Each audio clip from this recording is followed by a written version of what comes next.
everybody, and welcome to Bottom Line with Roni and Byron. We have been off for a few weeks, but we are back now bringing you all of the latest news. We're going to start with Habitat for Humanity acquiring property from the city of Marianna. In national news, we're going to talk about how President Biden is planning to have the U.S. oil reserves drop by 40%. And then we'll switch to sports and discuss the women's national championship as well as the men's national championship. And in entertainment, we'll talk about another one of Chris Brock's brothers. Kenny says Oscar slap eats at him. You just belittle it. And then we'll switch to relationship fatigue and talk about how far would you go to defend your mate. Byron, let's get started. We're going to start with our local news. Habitat for Humanity has acquired 4 lots from the city of Marianna, and they are all located on the West End. And these are going to be basically for affordable housing for the citizens of Jackson County. What do you think about that, Byron? Oh, that's outstanding. That it's a lot. I know it's a lot of properties out that way that either people that have left them there and hadn't done anything with them. So that's great to get some acquisition. And to me personally, it looks like Habitat for Humanity has been that only entity that's kind of been working for homeowners or people that don't have homes to help them get to become homeowners. We've got a lot of programs out there, and kudos to the Habitat for Humanity for the work they're doing. What happened was, Byron, they actually enter into an agreement in 2014. It's called an inventory property agreement, and the nonprofit Habitat for Humanity wants to acquire property so they can build on it, and they get this at a low cost rate. I think for these properties they paid $7,000. Now it was reported they paid $750 per lot, but when you add in the back taxes that you do have to pay, it came to a total of $7,000 that they got for all 4 lots. So I did have a chance to catch up with Carmen Smith, who's the executive director for Habitat for Humanity, and this is what she shared with me. We at Habitat are so very grateful for the partners that we have in the city of Marianna. However, the true beauty of the inventory property agreement isn't really found in the relationship or transaction between Habitat for Humanity and the city. The true beauty is found in being able to provide safe and decent housing for, in this case, 4 additional families who are in need of permanent housing affordability. The acquisition of these properties is in what is affectionately known as the West End of Marianna. The homes will add vitality to a section of Marianna that is in need of single-family residential development. These 4 homes are also in addition to the 7 homes, which will be the Gillis Ridge subdivision that Habitat is constructing. Again, Byron, these properties are located on the West End, and I'll give the streets. One is on Cedar Street, one is on Nantonia Avenue, and Clay Street and Forest Street. So those are the 4 locations that these properties are located on. And again, they are looking to build affordable housing on each lot. Now, they're also going to be building a subdivision. They have 7 additional properties that they already have. And Byron, they're going to build a subdivision called Gillis Ridge subdivision. And that's located on Garrett Lane. So Byron, that's great news that, people will be able to, purchase homes, single family homes in that area. Yeah, I mean, like I said, affordable housing is definitely was needed in Jackson County. When you have an average household income, is pushing the poverty line in Jackson County. So, that's been a big thing of trying to get affordable housing, especially in that West End area and those properties. Hey, this is a great benefit for those out there. If you're not knowledgeable or up on Habitat for Humanity, you need to be, which is why this show is one of the great things about what we do, is to get that information out to those that may not have access to it. So this is great news. Habitat for Humanity to keep doing what they're doing, because like I said, it seems like they're the only entity that's making this possible, making it effective. It's been a lot of talks, But seems like to me, that's the only for sure avenue to make affordable housing accessible to those citizens in that West End area that's so needed. You're right. And so we're looking at Gillis Ridge subdivision that will be located on Garrett Lane, and that's going to be 7 properties. In addition to that, they'll add the 4 lots, in those 4 locations that I mentioned earlier. Now, the projected time frame for Gillis Ridge subdivision to be completed is December of 2024. So gotta keep our eye on that. And again, you're right, Habitat for Humanity, Carmody Smith and her team are doing a great job in bringing affordable housing to the area, because it's almost like a revolving cycle. I think if you remember, me and Vance Coley talked about, it's like a revolving cycle between a lack of affordable housing and a lack of jobs. So it's like a cycle. You don't know like what's what. It's one problem, it's the next problem, but it's one depends on the other. So they have to continue to attack that. So kudos to Carmody Smith again and Habitat for Humanity. And I'll move on to my next story. Alford, the city of Alford is getting a Family Dollar Tree. They already have a Dollar General, so now they're going to add another opportunity for people to buy grocery, which is at the Family Dollar Tree. And it's going to be located on the north end of town. I guess it seems like when you're coming in from Cottondale, that end of Alford, Byron. Oh, okay. Yeah, so that's good. And I want to go on to some state news. We had a lot of bills that was passed by our state legislation. Governor DeSantis signed off on a lot of bills. I think we're like in the 42 or something like that so far as of today. But we'll talk about those, each week. Just kind of pick a few to discuss. But this first bill I want to talk about is the most popular bill called Don't Say Gay bill. So Byron, that bill basically forbids any discussion in the classroom instruction on talking about male or female and sexual orientation. So I know you're familiar with that bill. You tell me what your thoughts are. Well, I like to be I like to play devil's advocate, but I also like to be fair when it comes to these things. It's kind of like in the same situation when the Affordable Care Act came out and it was coined Obamacare, but it just ended up benefiting President Obama, during the passing of it. The Don't Say Gay bill is actually what the Parental Rights and Education. That's the actual name of the bill. Now, me personally, kindergarten to 3rd grade, I remember when I was in school, we didn't even we got the little birds and the bees talk at 6th grade. I think, kindergarten to 3rd is a little young to be talking about, and that was just on, regular sex ed. So I don't really have a problem with it. I think those conversations are for, teenagers and when they're reaching their adolescence age. I think, when they're young like that, it's hard to get a kid's attention with 15, 20 minutes. So, I don't have a real problem with it. But when we go down that slippery slope, when we start giving these coin names for it and then attaching things to it. But I will say, the supporters for this bit, some people take things, left and then run with it. But I really don't have a real problem with it, to be honest with you. But I know the opposition is taking it in a direction that it's attack against gay, the LGBTQ community and things of that such. But I really didn't see it that way, to be honest with you. Well, I agree with you, and on this one I agree with Governor DeSantis.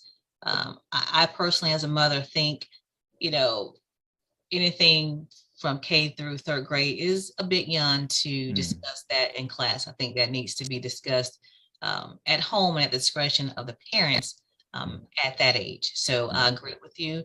I agree with Governor DeSantis on that. So, however, Disney does not agree. Disney have come out and made a statement, and right now they are really at odds with the governor. I think the governor is looking like pulling perks that they get from the state because they've come out against this bill, Byron. Yeah, that's the thing. And a lot of people don't know the deal that Disney has, that Walt Disney has. They basically, and anybody out there, correct me if I'm wrong, look it up. But they basically have it, set up where they have like their own government, inside that property. So I don't know anybody that's ever gotten in trouble at Disney or anything like that if they had their own police or something like that. But they basically have a deal that was made with Walt Disney way back, when he acquired that property. That's one of those things where, from you're looking at a corporation trying to, make the best out of their situation. And this is one of those things where politics and business are colliding, and we'll see where it goes. But Governor DeSantis, he has a majority Republican Senate and a majority Republican House. So I guess it'll just be, government versus corporation. See where that goes. We'll see what what is that game where two cars are about to play chicken. We'll see where this game of chicken goes. You mentioned that they had their own governing. So basically it's like a 55-year-old special district, giving the company self-governing powers. That's what they have. And Governor DeSantis is suggesting that they look at that and roll that back. Now, whether that's, doable, we don't know, but that's what we're looking at. They basically, like you say, have their own governing powers at Disney. Now, none of the other, companies, theme parks have come out and said anything, only Disney. So I want to make sure that we're clear on that. I do want to make sure people are aware exactly what the verbiage is in that bill. It says classroom instruction by school personnel or third parties on sexual orientation or gender identity may not occur in kindergarten through grade 3 or in a manner that is not age appropriate or developmentally appropriate for students in accordance with the state standards. That is the language in that bill. Yeah, and the caveat back on it is it's a lot of things I've noticed as a parent, because I get it a lot of times. Every next grade that either my children go to, it's almost like being involved and being having it's almost like we're dinosaurs, and that has got to change. Families that are engaged have got to get more engaged with the child's education, the child's, progress in the school system, as well as bringing family back into and family interactions back into school. A lot of things that have happened over the years have kind of taken that away. And I think, and like I say, the teachers, we've learned over the past couple of years how important they are, but we definitely have learned how important it is to be involved more and what they actually have to deal with. So we've got to get back to that, because it's not the teacher's job to raise our kids, it's ours. Right, I agree with that. And then just to mention something else that has come out of legislation, Governor DeSantis did sign the bill that put term limits on school board members. That term limit is 12 years, so that is the limit on whether a school board member can serve in that capacity. So 12 years, that is the school board limit. So as I said, we're going to be digging into a little bit more later on throughout the remaining few weeks in this month about the bills that he has signed. So kind of give people an overview of what happened during the legislation. And I do want to mention this too real quick. Another thing that happened in Congress, Byron, is that Congress signed a bill, and it's called the CAP Insulin. It's called Affordable Insulin Now Act. And what that does, it puts a cap on how much you have to pay or can pay for insulin per month, which is $35 a month. So the Affordable Insulin Now Act, you can only pay $35 per month. That's the cap that was passed in Congress. Sweet. And unfortunately, the vote for that was 232 for it and 193 against it. And unfortunately, one of the people that was against it was Matt Gaetz, and his reasoning was that people with diabetes should exercise, and lose weight. Wow. Well, I got some choice words for that one for Mr. Gates there. Which show do we have? Basically, if you are not a doctor, if you're Right? not a health physician, you might want to keep your mouth shut because you don't know what you're talking about. So here's my thing. I'm diabetic, right? I'm type 2.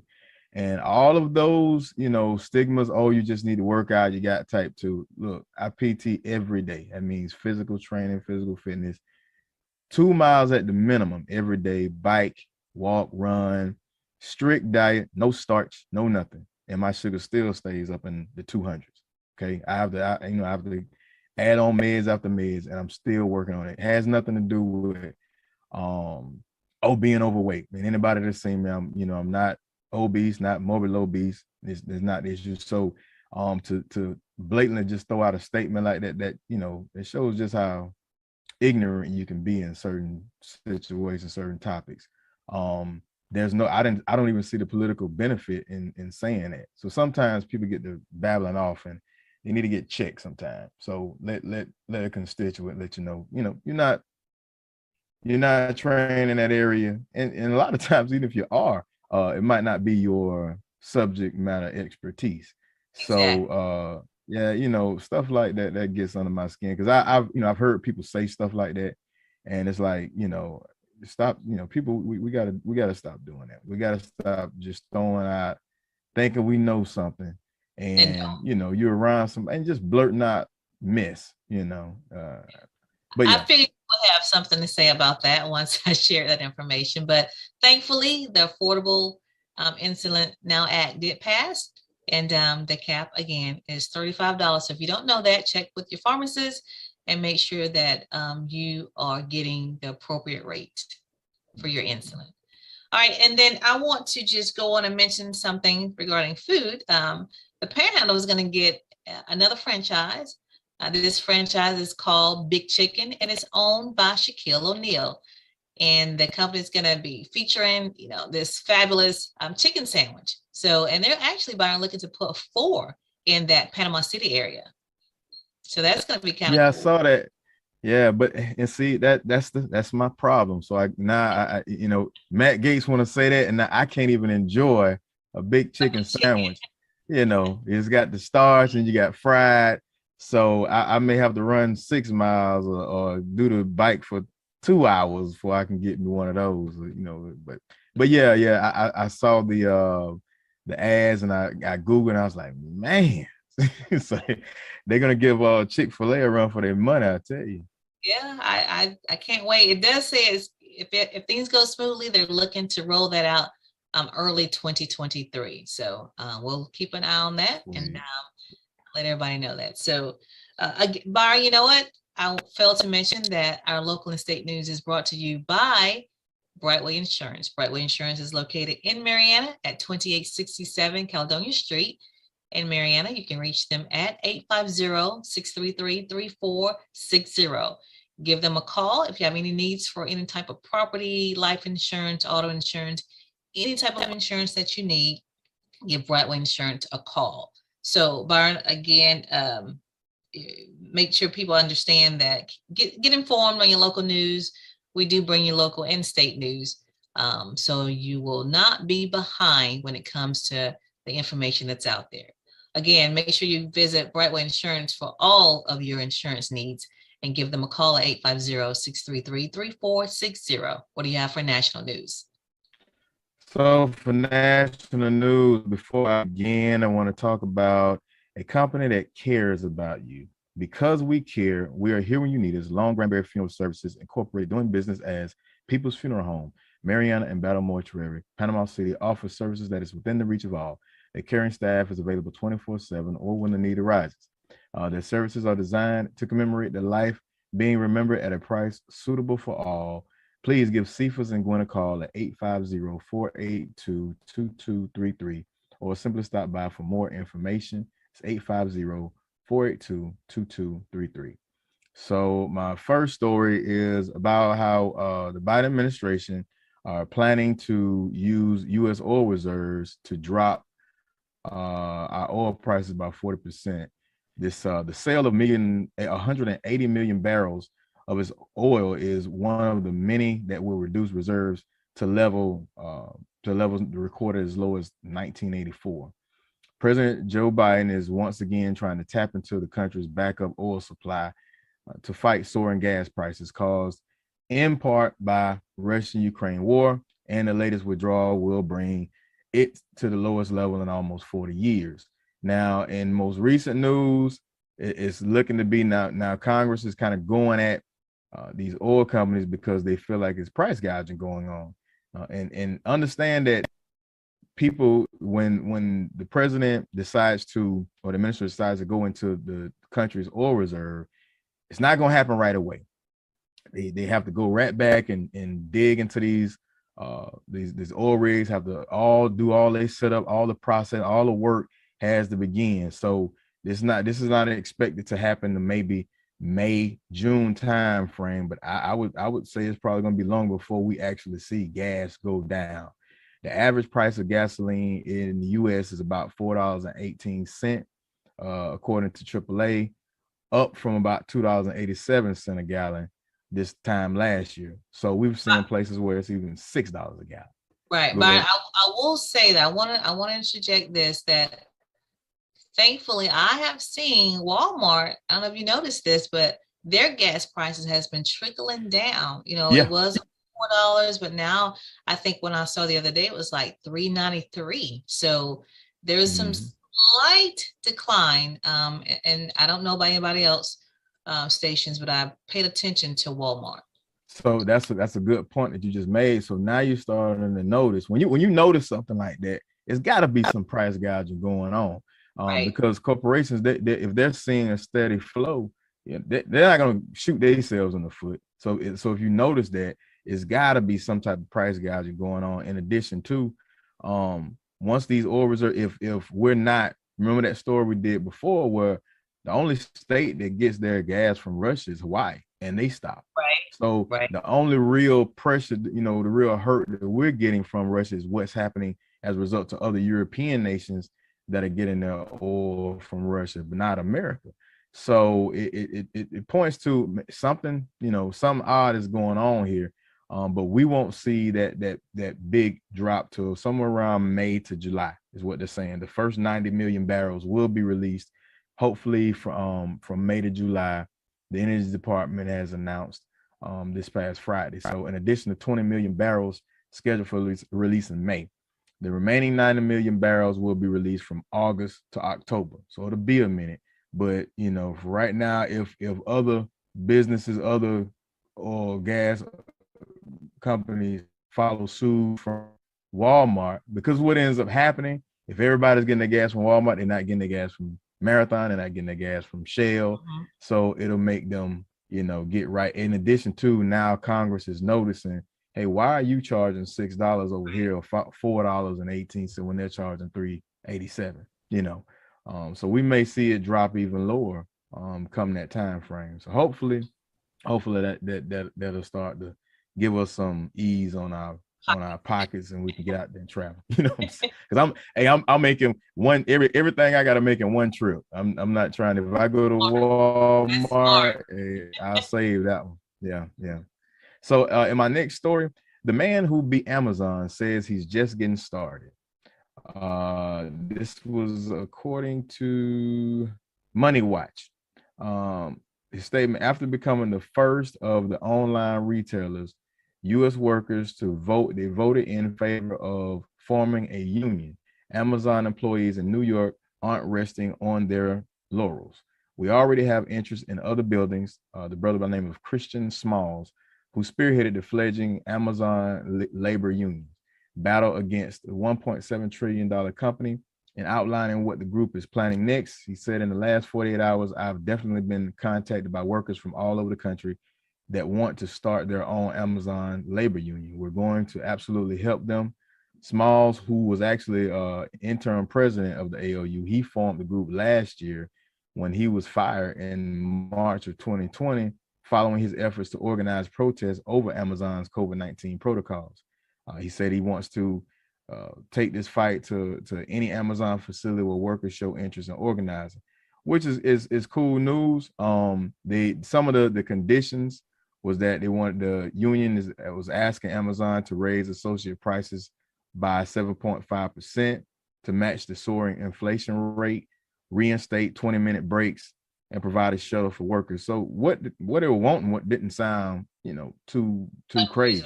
Yeah. And he's trying to spread to Alabama and places like that. So good news, but also I want people to be aware. Those retail workers, people that Walmart, fast food, you're noticing these tech giants that have now got spaceships and stuff like that. People are starting to unionize, but also understand how corporations, how business and the history of business works. America is addicted to free labor and large margins, a lot of profit, a lot of profit. So if big companies start noticing, okay, people unionizing, you're gonna have to pay. That's gonna cost them extra money. That's cost them extra overhead. Now they're looking at robots and they're looking at machines. We already see everybody in here, everybody's basically a cashier now when you go into Walmart. I think you may have the 20 item or less that you may have a person that actually ring you up. You're gonna start noticing. Right. I've seen a gas station where nobody's working in there. You just go in. If you want food, you can use a vending machine. If you want to use the bathroom, the ticket that you use to get gas, you scan it and it lets you in. I heard about those. Yeah. So, but the point I want to make on that is that's all fine and dandy. But if people don't spend their money, supply and demand is always number one. People don't spend their money at these places, then guess what? It's not gonna work. So if you want to go to a restaurant and you want to get served by a robot, a robot or a what are those things? Like not the ATM machine, but the kiosk. You have a kiosk there to make your order. Hey, you don't have to go there. So supply and demand is still always number one. Let these corporations think that, What you think about that, Ronnie, as far as the? Well, I mean, I hate to see anybody replaced by a robot or a machine. Yeah. I do. I mean, I do use self-checkout. I do, especially if the lines are long. Walmart has, I don't know if you know this, there's kind of like two different kinds of self-checkout. One has the long conveyor belt, and then the other one is the one that's kind of like short. You just run up to it. Have you noticed that? It's two different self-checkouts at Walmart. Yeah. For me, go ahead. I'm just saying, so for the most part, to me, it seems like there are more self-checkout registers at Walmart than there are, live attendant registers. So, next time you're at Walmart, just kind of check it out and you can kind of, evaluate it for yourself. That is it for me for national news. But before I leave, I want to talk about People's Funeral Home again. Because we care, we are here when you need us. Long Granbury Funeral Services Incorporated, doing business as People's Funeral Home, Mariana and Battle Mortuary, Panama City, offers services that is within the reach of all. The caring staff is available 24/7 or when the need arises. Their services are designed to commemorate the life being remembered at a price that is suitable for all. So please give Cephas or Gwen a call at 850-482-2233. Again, that's 850-482-2233, or simply stop by for more information. It's People's Funeral Home. Okay, well, we'll move on to sports, and we're going to talk about the national championships that took place this past week. We had the women's national championship to take place. South Carolina State, Don Staley's team did beat UConn, and that score was 64-49. And Byron, this is Don Staley's second national championship. She also won it in 2017, so she's made history. Yeah, I was happy to see that. Yeah, the only I think African American to have won 2 national championships. So kudos to her and her team. They play. I don't know if you have had a chance to watch them, but it's a pretty good team. But I'll tell you what made headlines. Her jacket. I don't know if you saw the pictures, but you'll see them right here. Her jacket was a Louis Vuitton jacket, and it cost like $4,800. And people, did not like that for some reason, Byron. I don't know why, but I mean, I noticed it. She took it off during the game, but during pregame and during the first part of the game, if you see right here, she has it on. It's a green jacket with number 54 on there. But people did not like the fact that she was, wearing such an expensive jacket. But I didn't have a problem with it. Would you have a problem with that? Yeah, no. I mean, it's something up with all this criticism, I'm not trying to make it racial, but I'm just saying it's a lot of criticism on Black women on what they wear, especially the coaches. We had the other issue with the sister. Like I say, now in their argument, I guess they was trying to say the Texas A&M coach was I guess trying to say she was too sexually explicit with her clothing, but it wasn't. It just fitted the way it fitted. So now with Coach Dawn, it's because it's an expensive jacket. Like, people can't wear. I mean, come on, like she won't spend it, right? Yeah, I mean that's wild. I mean, we don't hear these NBA coaches if they're wearing. We don't even know how much the suits they wear cost. Right. So what is that? I don't get it. So I don't know. That's something that's kind of got me baffled. I guess that's the only criticism that they can give. But at the end of the day, I know she ain't painted no mind. They did an outstanding job. That game had me on my toes because for a second, I was like, hey, but they dominated. They dominated that game, and it was great to see them pull that win off.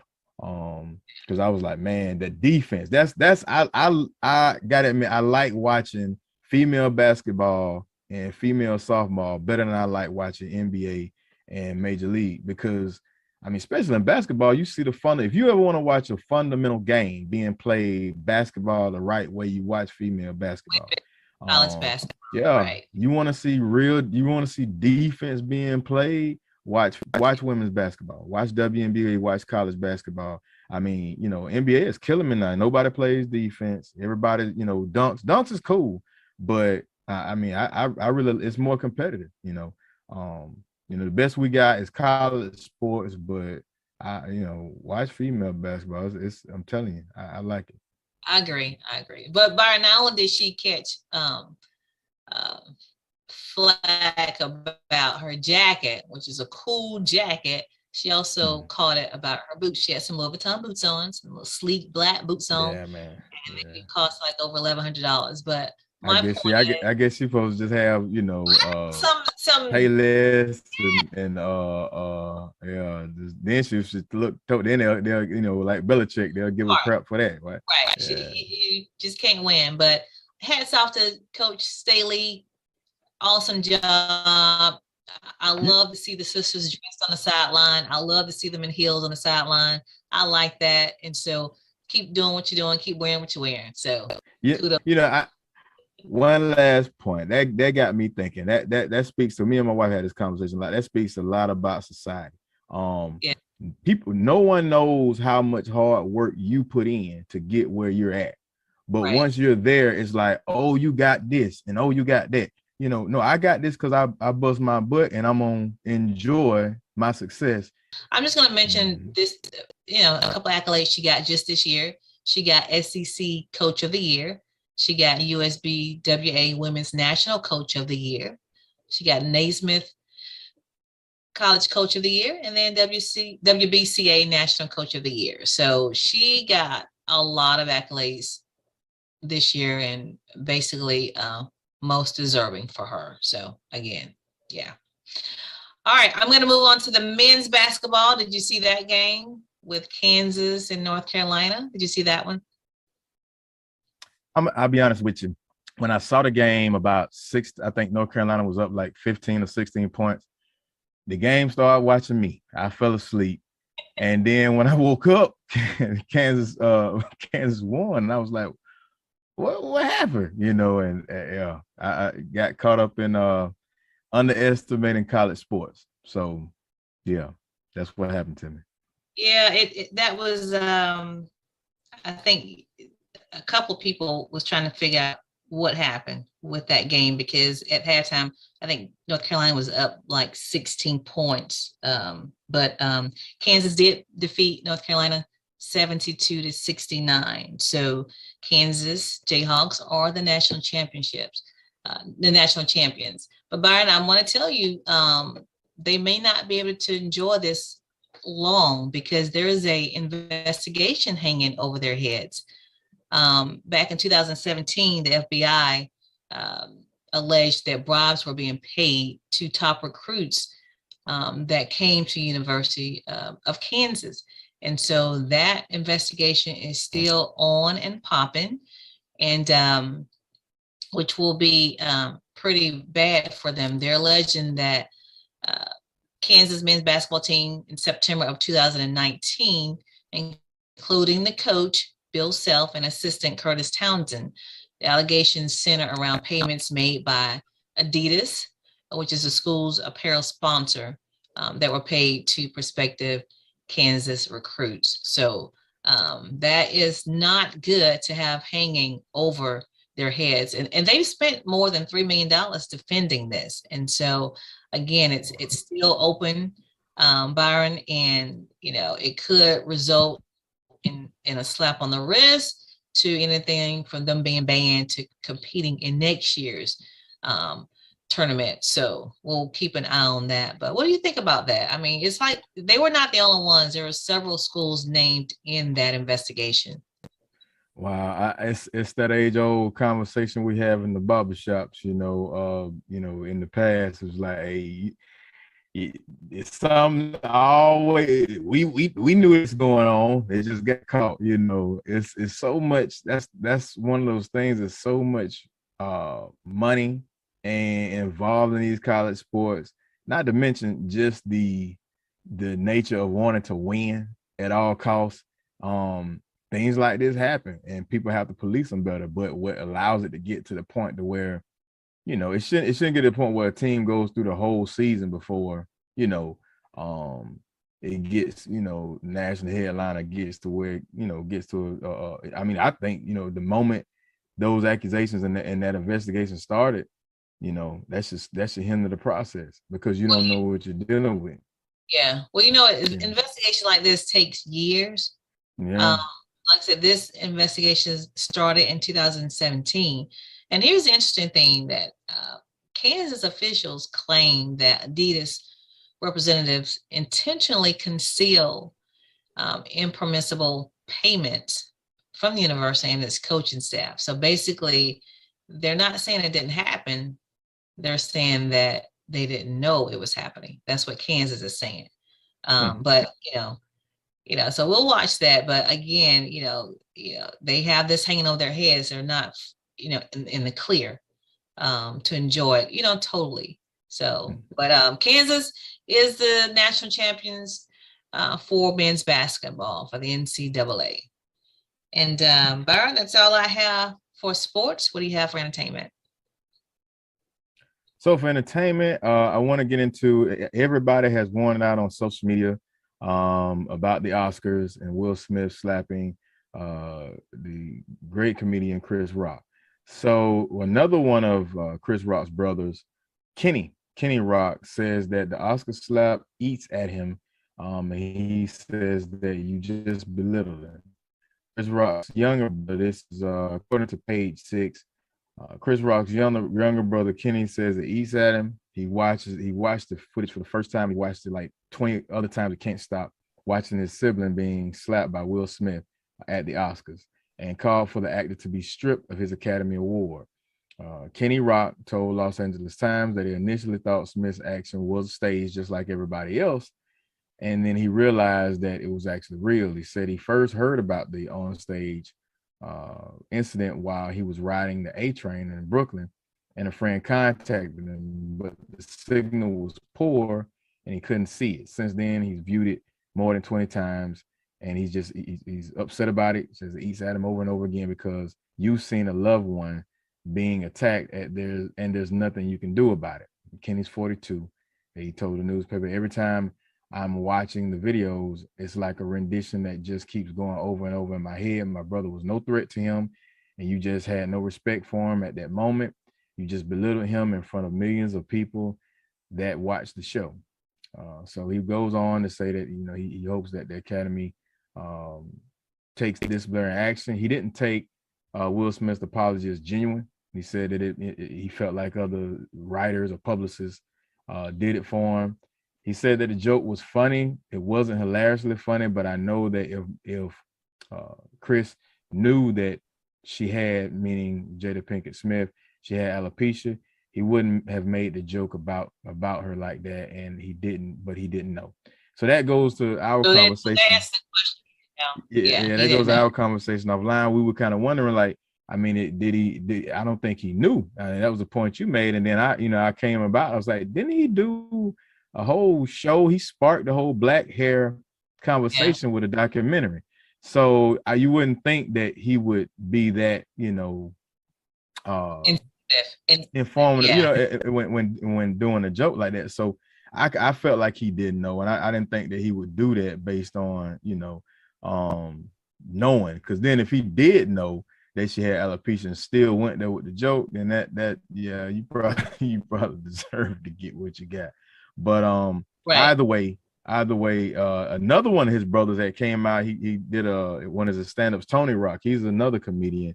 He went a little more hard in the paint, he basically was like, he don't, telling the spectators, like, this ain't the Oscars, don't think you're gonna come up here. If you do, it's gonna be some pushback. And he mentioned how there's 13 of the Rock brothers, and they didn't take that too kindly with how Will Smith treated their brother. So it's one of those things. I know we'll save it, maybe we should save it for the relationship. Relationship. So in my last story, I don't know if anybody's seen it, but there's been a video that went viral on social media, especially on Facebook. I think I've seen it on Instagram, where it's a funeral, but it's in a nightclub, and it's got the body it's posted up. And here it is. You can see it. The body is posted up, and people are having a good time. Personally, that probably would have creeped me out, but the rapper's name was Goo News, and the family has responded to criticism of displaying the rapper's body on stage. So they basically said that my brother was a king, and that's how exactly he wanted to go out. The family said that, it was revealed that the rapper's body was propped up on stage at a Washington, D.C. nightclub over the weekend. Gunu is his name, was 24. He was shot in a car park in Prince George County, Maryland on March 18th. Died hours later in the hospital. His native life was celebrated Sunday, April 3rd. So this hit, all weekend. And it shows his embalmed body propped up on the stage. I've seen the thing about it. I've seen this in a lot of comedy skits. I think Dave Chappelle did one like that. I know Deion Cole did one like that.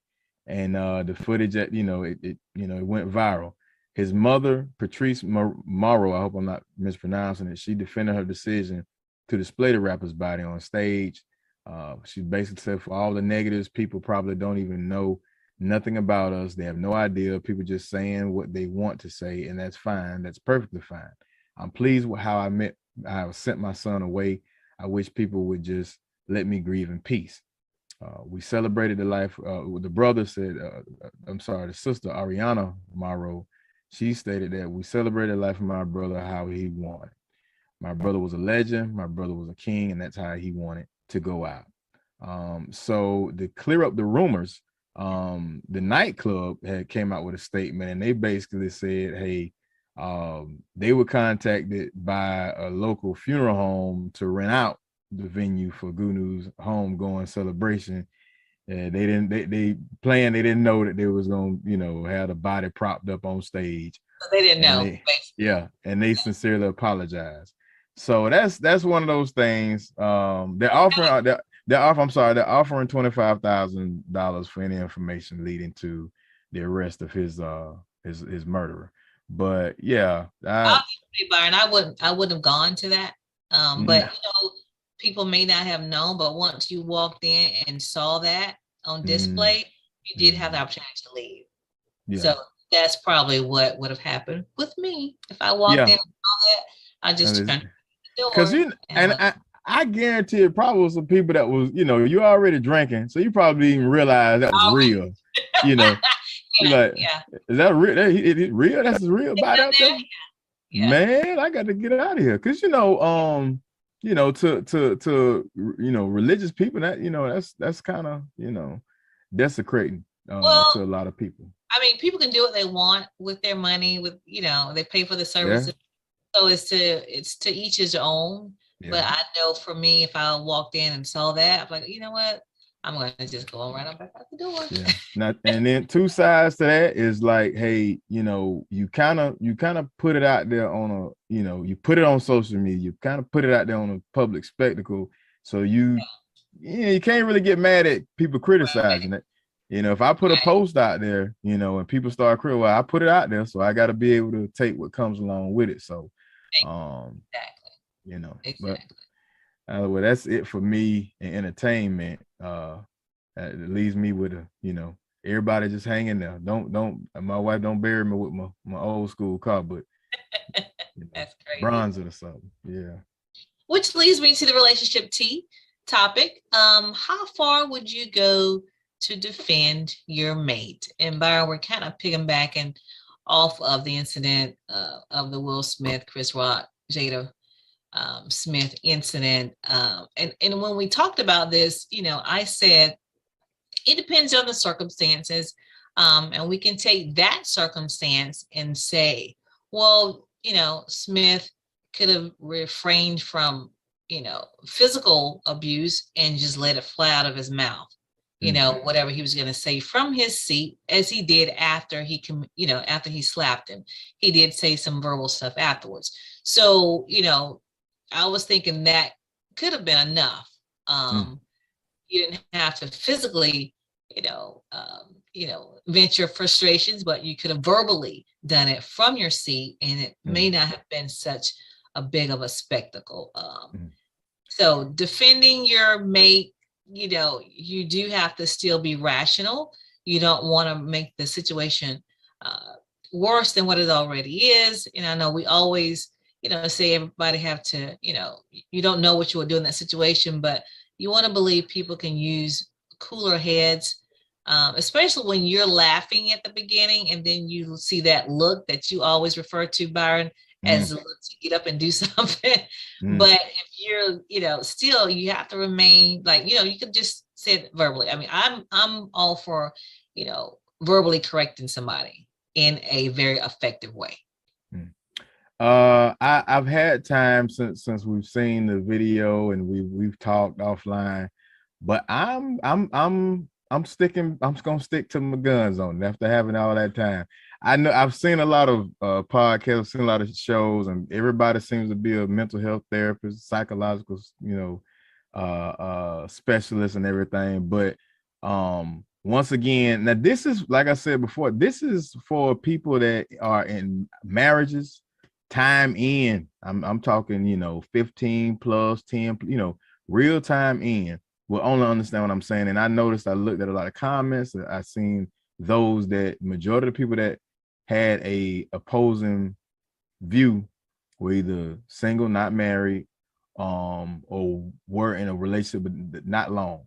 But those that defended Will Smith or felt like he might have been in the wrong place, wrong time, but he did the right thing, were either married or women. And my point to that is, as a husband, it is one of the hardest things to deal with is not being able to be that security, be that provider that you want to be, and that you feel like is your job for your wife, your significant other. And one of the hardest things to do when it comes to a woman and your wife is their self-concept and how they see themselves and the perspective of who themselves. And there's nothing you could do. It's like a helpless feeling. And we don't know behind closed doors the relationship that Will and Jada has and her actual insecurities. she may project herself on TV and on the red table talk and everything, but you don't know deep down. And but Byron, women we do have, know she did go through depression. That yeah, was because of, you know, her situation with the hair loss. So we do know that. We do know that she had obviously had a rough time in going through that. And my point to that is and men know what I'm talking about. When a woman gives you that look, and it's not like do something or else, it's that look of helplessness. It's that look of, see, I told you. It's that look of like nobody's there for me. I don't care who you are. And I can say, and I said, you asked me, and I said, hey, you know, sometimes we had that moment where I guess I'm gonna go to jail today because I can't, I gotta do something. And it might have been one of those moments. Everybody, you know, I know people say, you know, Will's went through a lot, but Will, to me, he's been pretty, you know, he's been, you know, a straight arrow for a long time, and you can't tell me he ain't dealt with a lot of, you know. So I kind of think that, you know, it's a combination of the two. But you know, that feeling, you know what I'm saying, that feeling that I can't do nothing, and men, we naturally try to fix things. We're fixers. But Byron, let's go here. So, you know, Chris Rock, you know, basically was issuing words. Yeah. And words do hurt. I get that. So I was saying, you know, Will, and he did afterwards, you know, told him to keep his, you know, wife's name out of his mouth, but could have responded verbally, as opposed to physically. You know?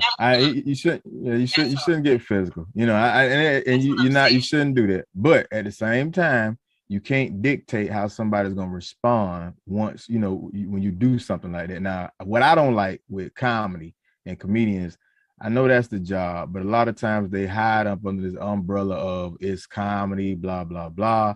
But even comedians, you know, when they're in those nightclubs and there's certain people they know that, you know, whether they're, you know, felons or gangsters or whatever, they not gonna make jokes on certain people because they don't know what might happen after that.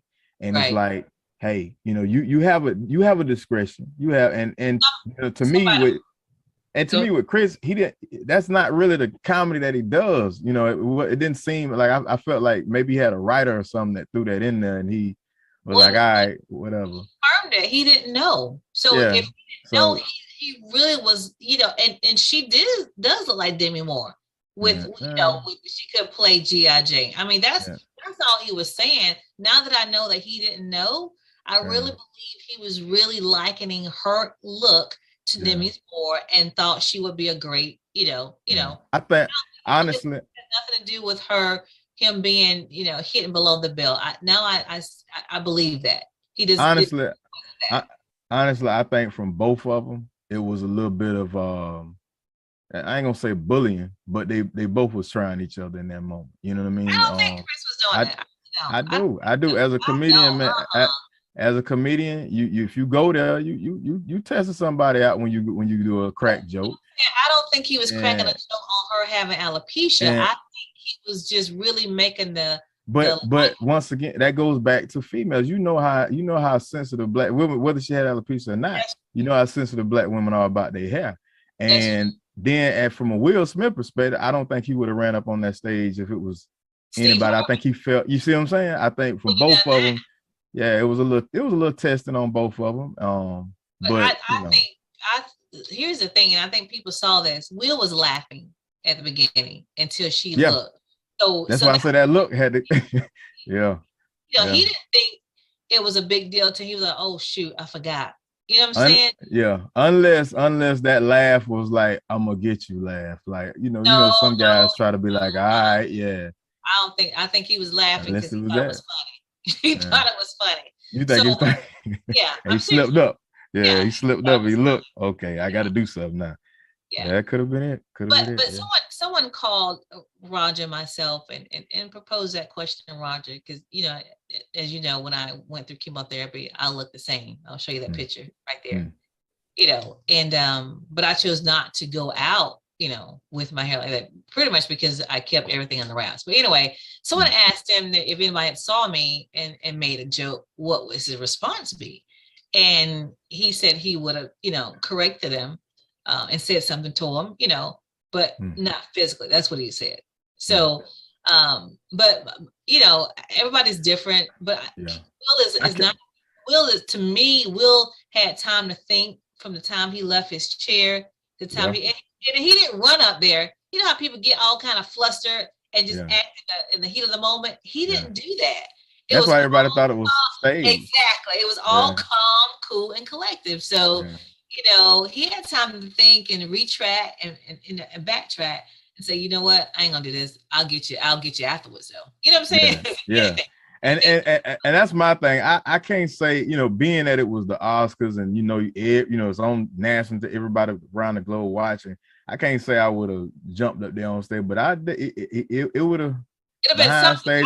When I caught him, I can't tell you when it got physical, but and if he didn't, I'd have definitely said some words that have made him what everybody looking around. You gonna let him say that to you? It's gonna have to go somewhere.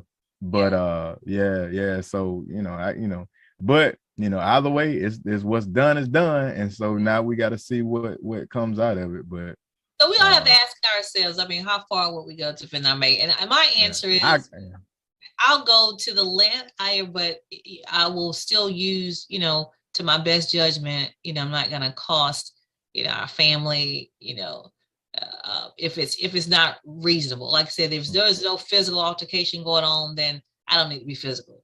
If it's verbally, then I'll be verbal for real.